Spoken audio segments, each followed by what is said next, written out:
Hello, hello, hello বন্ধুরা। Welcome to my new blog. আজ বৃহস্পতিবার আর বাজে ওই রাত 8:30। আপনারা যেমন জানেন আমি থাকি হায়দ্রাবাদে। দাঁড়ান, একটু অন্ধকার লাগছে। সিঁড়ির লাইটটা জ্বালিয়ে দিই, নাহলে বাচ্চারা খেলতে, খেলতে পড়ে যেতে পারে। তো প্রত্যেক বৃহস্পতিবারে আমাদের সোসাইটির বাইরে একটা সবজির বাজার বসে। বেশ ফ্রেশ সবজি পাওয়া যায় আর একটু বাজার থেকে দামটা কম। তাই থার্সডে দেখেছি বেশ ভিড় হয়। তাই ভাবলাম আপনাদেরকে একটু ঘুরিয়ে নিয়ে আসি।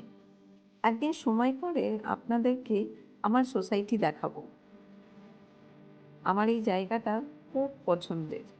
জানেন, একবার এরকম হয়েছিল যে রেন্টেড ফ্ল্যাটে ছিলাম এই সোসাইটিতে, সেটা ছেড়ে চলে যেতে হতো।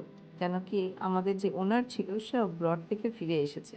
আমার কি মন খারাপ, আমি ভাবলাম হয়তো আমাকে ছেড়ে দিতে হবে জায়গাটা। কিন্তু ফরচুনেটলি আমি আরেকটা ফ্ল্যাট পেয়ে যাই। ওই দেখুন সামনে দেখছেন, ওইটা হচ্ছে মন্দির। একদিন নিশ্চয়ই দেখাবো, খুব সুন্দর মন্দিরটা।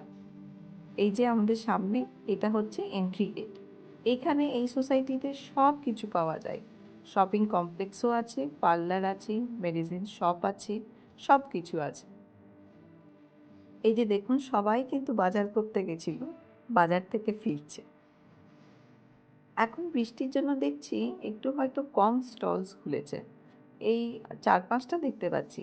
এই দেখুন কি সুন্দর, দেখুন ফ্রেশ ভেজিটেবলস। দেখেই মনে হচ্ছে যে এগুলো কত ফ্রেশ। ওই যে বসেছে আম। আম এইখানে আবার বেশ বড় বড় সাইজের। আমের নাম হচ্ছে বেগমপল্লি, কেসারি, আলফানজো। এই তো আমার বাজার কমপ্লিট।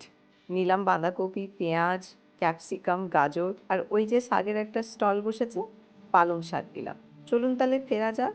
মেঘ করে এসেছে, বৃষ্টি হবে মনে হচ্ছে। নতুন ব্লগে আবার দেখা হবে, ভালো থাকবেন।